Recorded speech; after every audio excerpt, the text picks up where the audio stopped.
दोस्तों इस वीडियो में बात करेंगे जनरेटर और मोटर में क्या डिफरेंस होता है। यदि मैं आपको कहूं कि आपके घरों या हमारे सभी के घरों में जनरेटर है जो इलेक्ट्रिसिटी जनरेट करता है, तो क्या आप यकीन कर पाओगे? हाँ, बिल्कुल यकीन कर पाओगे अभी थोड़ी देर के बाद में। वैसे इन दोनों में डिफरेंस बता पाना बहुत मुश्किल है, लेकिन फर्क होता है इनके प्रिंसिपल में, इनके वर्क करने के तरीके में। दोस्तों एक होता है जनरेटर और एक होता है अल्टरनेटर। इन दोनों में कंफ्यूज नहीं होना है, दोनों ही इलेक्ट्रिसिटी जनरेट करते हैं, लेकिन अल्टरनेटर होता है वह 220 वोल्ट की एसी सप्लाई जनरेट करता है, यानी अल्टरनेटिंग करंट जनरेट करता है। लेकिन जो जनरेटर होता है वह एसी और डीसी दोनों जनरेट कर सकता है। अभी आप इस मोटर को देखो, यह एक 24 वोल्ट डीसी मोटर है, जिसको मैं यदि यहाँ से सप्लाई दे रहा हूँ तो यह आसानी से रोटेट कर रही है, आप देख पा रहे होंगे।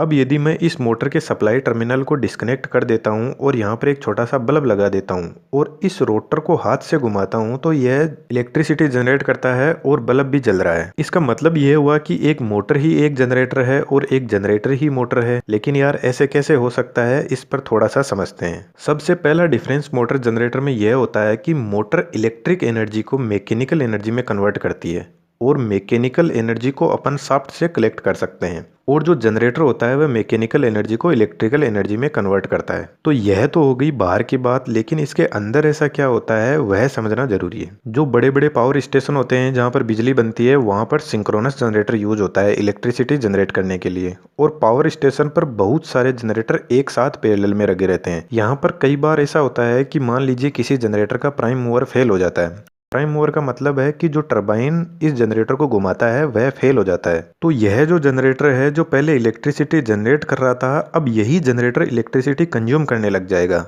और एक मोटर की तरह काम करने लग जाएगा। लेकिन हमारे घरों में जो मोटर यूज होती है वह इंडक्शन मोटर यूज होती है, वह सिर्फ मोटर का ही काम कर सकती है। यदि इसको आप हाथ से घुमाएंगे तो मुश्किल से 1-2 वोल्ट जनरेट करेगी, क्योंकि इसका जो रूटर है उस पर कोई मैग्नेट नहीं होती है इलेक्ट्रिसिटी जनरेट करने के लिए। लेकिन इसको मॉडिफाई किया जा सकता है और इसको मॉडिफाई करके जनरेटर की तरह काम करवाया जा सकता है। यदि इसके रूटर पर मैग्नेट को लगा दिया जाए तो यह जनरेटर की तरह काम करने लग जाएगा। मोटर और जनरेटर जिस प्रिंसिपल पर काम करते हैं उसका नाम है इलेक्ट्रोमैग्नेटिक इंडक्शन। जब किसी कंडक्टर को किसी मैग्नेटिक फील्ड के अंदर रोटेट करवाया जाता है तो वह कुछ फोर्स एक्सपीरियंस करता है, और मैग्नेटिक फील्ड का मतलब होता है जैसे ये दो मैग्नेट है, इनके बीच के अंदर आप यदि कोई लोहे की चीज रखोगे तो वह उसको अपनी तरफ अट्रैक्ट करेगी। इसका मतलब है कि इन दोनों मैग्नेट के बीच में जो ये एरिया है यह इनका मैग्नेटिक फील्ड है। यहाँ पर आप देख सकते हो मोटर के इस पार्ट को बोलते हैं रोटर जो रोटेट करता है, और यह जो बाहर वाला पार्ट होता है इसको बोलते हैं स्टार्टर जो फिक्स रहता है।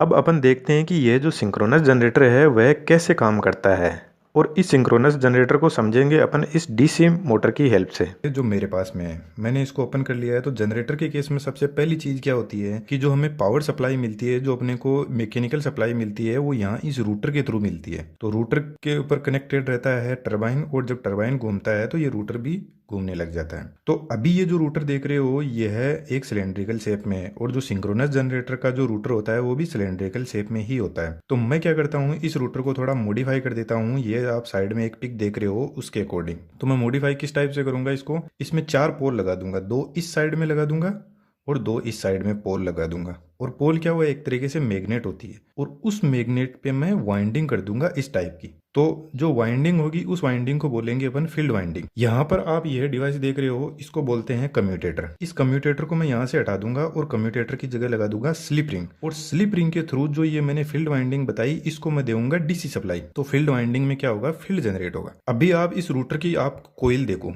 कोयल की देखो एक साइड देखो, ये कोयल इस साइड में है और वह घूमते घूमते इधर से आते हुए यहाँ पर आ जाती है। तो जो मतलब ये है कि जो इसका एंगल होगा वो 180 डिग्री का होगा, यानी कोयल की जो एक साइड होगी वो नॉर्थ साइड में रहेगी और कोयल की जो दूसरी साइड रहेगी वो साउथ साइड में रहेगी। अभी अपन इसी चीज को समझते हैं इसी थोड़ा इस डायग्राम की हेल्प से। इस डायग्राम में आप देख रहे हो इधर है नॉर्थ पोल, इधर है साउथ पोल, और जो हमारी फ्लक्स लाइनें हैं वो नॉर्थ पोल से साउथ पोल की तरह इस तरीके से फ्लो करती है। तो यहाँ पर आप देख रहे हो ये जो रूटर है, ये मान लो मैंने इसकी मार्किंग इस पे भी कर रखी है और इस पे भी कर रखी है। तो यह रूटर जैसे 1 नंबर पे है, 1 नंबर पे होगा तो फ्लक्स लाइनें जैसे ऐसे फ्लक्स लाइनें जा रही है, तो यहाँ पे तो बिल्कुल भी फ्लक्स लाइनें कट नहीं कर रहा है। तो जो इसमें ईएमएफ इंड्यूस होगा वो भी ना के बराबर होगा। तो यहाँ पे देखो ऑलमोस्ट 0 ईएमएफ इंड्यूस हो रहा है। थोड़ा सा आगे बढ़ेगा, 2 नंबर पे थोड़ी सी ज्यादा फ्लक्स लाइन कट कर रहा है, तो यहाँ पे थोड़ा सा और ज्यादा ईएमएफ इंड्यूस होगा। 3 नंबर पे यहाँ पे देखो मैक्सिमम फ्लक्स लाइनें कट कर रहा है, तो यहाँ पर मैक्सिमम ईएमएफ इंड्यूस होगा। बाकी अपन यदि आगे बढ़े तो यदि साउथ साइड में ये एक नेगेटिव में जाएगा तो -7 नंबर पे मैक्सिमम ईएमएफ इंड्यूस कर रहा है। तो इसका मतलब ये हुआ कि यह जो जनरेटर है, बेसिकली यही जो मोटर है, यह एक एसी ईएमएफ इंड्यूस करती है। जब ये घूमती है तो जो फ्लक्स इसमें जनरेट होता है वो एसी होता है, अल्टरनेटिंग होता है। यानी दुनिया में कोई भी जनरेटर ऐसा नहीं है जो डीसी जनरेट करता है, सभी के सभी एसी जनरेट करते हैं। उसको इस कम्यूटेटर की हेल्प से डीसी में कन्वर्ट कर दिया जाता है। यह एक तरीके का मैकेनिकल रेक्टिफायर है। तो सिंक्रोनस जनरेटर के केस में क्या होता है, जैसे मैंने इसको मॉडिफाई कर दिया, यहाँ पे फील्ड वाइंडिंग लगा दिया, यह है स्टेटर। इसमें क्या है, परमानेंट मैग्नेट लगी हुई है। तो मैं क्या करता हूँ, यहाँ से इन परमानेंट मैग्नेट को हटा के यहाँ पर एक वाइंडिंग सेट कर देता हूँ, जिसको मैं बोलूंगा स्टेटर वाइंडिंग। अब स्टेटर वाइंडिंग में कैसे सेट करूंगा, मेरे पास में यहाँ पर वायर है, उसकी हेल्प से मैं आपको समझा देता हूँ। जैसे मान लो मैं एक स्टेटर पे एक कोयल लेता हूँ यहाँ पे, और उस कोयल को सेट कर देता हूँ 120 डिग्री के एंगल पर, दूसरी साइड यहाँ पर। इसके बीच में ये एंगल होगा 120 डिग्री। दूसरी मैं कोयल लेऊंगा, उसको 120 डिग्री पे यहाँ पर रखूंगा और इसके पास में रखूंगा, और यहाँ पर उसका एंगल एक 120 डिग्री और रख दूंगा। तीसरी एक कोयल लेऊंगा, उसको इससे 120 डिग्री रख के ऐसे 3 कोयले मैं स्टार्टर पे सेट कर दूंगा और एक वाइंडिंग बना दूंगा। जब मैं ऐसे 3 कोयले स्टार्टर पे सेट कर दूंगा तो वो हो जाएगी स्टेटर वाइंडिंग। तो होगा क्या, अब जैसे सबसे पहले यह रोटर रोटेट करना शुरू होगा। एक चीज मैं यहाँ पर बता देता हूँ आपको, यह जो स्टेटर होता है और ये रोटर, इसके बीच में स्मॉल सा एयर गैप होता है। क्योंकि एयर गैप इसलिए होता है क्योंकि यह एक मैकेनिकल डिवाइस है और यह स्टेटर को टच होगा तो हीटिंग होगी, और हीटिंग से यहाँ पर ब्लास्ट भी हो सकता है। तो यहाँ पर अब सबसे पहले जब ये रोटर रोटेट करना शुरू करेगा ऐसे, तो इसमें रोटेटिंग मैग्नेटिक फील्ड प्रोड्यूस होगा। ठीक है, रोटेटिंग मैग्नेटिक फील्ड प्रोड्यूस होगा तो यहाँ पर इसमें फ्लक्स जनरेट होगा। फ्लक्स जनरेट होगा तो क्या होगा, यह फ्लक्स कट करेगा, यह जो मैंने 120 डिग्री की आपको वाइंडिंग बताई थी स्टेटर, इसको कट करेगा। तो जब इसको कट करेगा तो इसमें भी फ्लक्स जनरेट होगा, और फ्लक्स मैंने अभी बताया था ये जो था ये अल्टरनेटिंग था, तो यहाँ पर भी अल्टरनेटिंग स्टेटर वाइंडिंग में फ्लक्स जनरेट होगा। तो फ्लक्स जनरेट होगा तो ईएमएफ जनरेट होगा, और जो स्टेटर है उससे अपन आउटपुट कलेक्ट कर लेंगे यहाँ से, इसके टर्मिनल से। क्योंकि स्टेटर अपना फिक्स रहता है तो आउटपुट कलेक्ट करना आसान होता है। तो फाइनली क्या हुआ, जो स्टेटर है, स्टेटर से अपन 3 फेज सप्लाई कलेक्ट कर लेंगे, अपने को मिल जाएगी, और ये अपन अपने घरों में दे देंगे। अब मोटर के केस में क्या होता है, इसका जस्ट थोड़ा सा ऑपोजिट होता है। मोटर के केस में क्या होता है, 3 फेज सप्लाई अपन देते हैं यहाँ से, फिर स्टेटर के अंदर रोटेटिंग मैग्नेटिक फील्ड जनरेट होगा, फिर उसमें फ्लक्स जनरेट होगा, फिर वो फ्लक्स करेगा रूटर को कट करेगा, और रूटर में रोटेटिंग मैग्नेटिक फील्ड जनरेट होगा, और रूटर भी रोटेट करने लग जाएगा। तो यह एक दूसरे के एकदम जस्ट ऑपोजिट है, इनमें कोई ज्यादा फर्क नहीं होता है। अब अपन बात कर लेते हैं अल्टरनेटर की।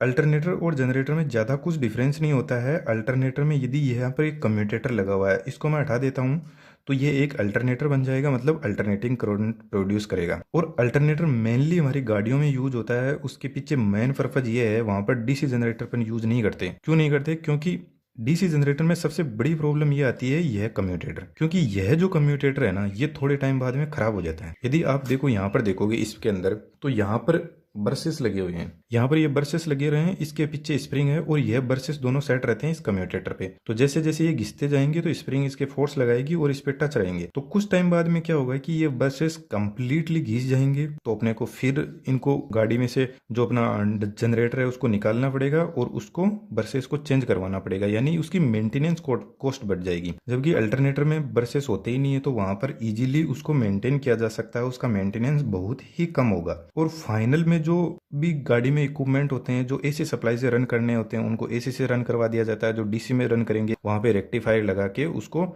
डीसी में कन्वर्ट कर दिया जाएगा। अभी सिंक्रोनस जनरेटर में एक चीज और आती है, वो क्या है कि जैसे सिंक्रोनस जनरेटर में मैंने आपको बताया कि 4 पोल लगाएं। जो अपना स्पीड का फॉर्मूला होता है एन, वो होता है 120 f/p। यहाँ पर एफ क्या होता है, फ्रीक्वेंसी जो हमारे इंडिया में ऑलमोस्ट फिक्स है, 50 हर्ट्ज की ही होती है। पी होते हैं नंबर ऑफ पोल्स, एन होती है स्पीड, और ये 120 एक फिक्स वैल्यू है। तो मैं क्या करता हूँ, यहाँ पे यदि मैं 4 पोल रखता हूँ, फ्रीक्वेंसी 50 हर्ट्ज फिक्स है, तो मेरे को जो यहाँ से स्पीड मिलेगी वो 1500 आरपीएम मिलेगी। ठीक है, अभी मैं क्या करता हूँ, यहाँ पे यदि नंबर ऑफ पोल को बढ़ा देता हूँ तो स्पीड क्या हो जाएगी, कम हो जाएगी। तो जो विंड जनरेटर होते हैं उनमें क्या होता है, वो धीरे इसीलिए घूमते हैं क्योंकि उनमें जो स्पीड है ना उसको कम कर दिया जाता है पोल्स की वैल्यू को बढ़ाकर। और जब पोल को अपन बढ़ा देंगे तो अपनी फ्रीक्वेंसी में जो आउटपुट मिलेगा वो 50 हर्ट्ज ही मिलेगा अपने को। तो मेन फंडा यही होता है कि अपने को फ्रीक्वेंसी को मेंटेन करना होता है। अब यहाँ पर आपके लिए एक क्वेश्चन है कि जो यूएसए है वहाँ पर जो फ्रीक्वेंसी यूज होती है वो 60 हर्ट्ज की फ्रीक्वेंसी यूज होती है, लेकिन हमारे इंडिया में 50 हर्ट्ज की फ्रीक्वेंसी होती है। ऐसा क्यों होता है, जरूर से कमेंट बॉक्स में बताना। और विंड मिल पे मैंने एक सेपरेट वीडियो बना रखा है, यदि आप उस वीडियो को देखोगे तो आपका बहुत नॉलेज बढ़ेगा। और यदि आपके पास में इंडक्शन मोटर के अलावा यदि कोई भी मोटर है जो डीसी मोटर है, उसको आप विंड मिल बना के उससे इलेक्ट्रिसिटी जनरेट करवा सकते हो। आपकी कोई बैटरी चार्ज कर सकते हो, फ़ोन चार्ज कर सकते हो, छोटे मोटे इक्विपमेंट्स रन कर सकते हो। तो ये था मेरी तरफ से एक कंप्लीट वीडियो जिसमें मोटर और जनरेटर के डिफरेंस के बारे में अपन ने बात की। यदि आपको कुछ पूछना है तो कमेंट बॉक्स में ज़रूर बताना, उस पर अपन बात करेंगे। और भी ऐसे इंटरेस्टिंग वीडियो देखने के लिए आप चैनल पर विजिट जरूर कर सकते हो, जहाँ पर आपको और भी अच्छे अच्छे वीडियो मिलेंगे जो डेफिनेटली आपका नॉलेज बढ़ाएंगे। और वीडियो अच्छा लगे तो चैनल को सब्सक्राइब जरूर करें। Thank you.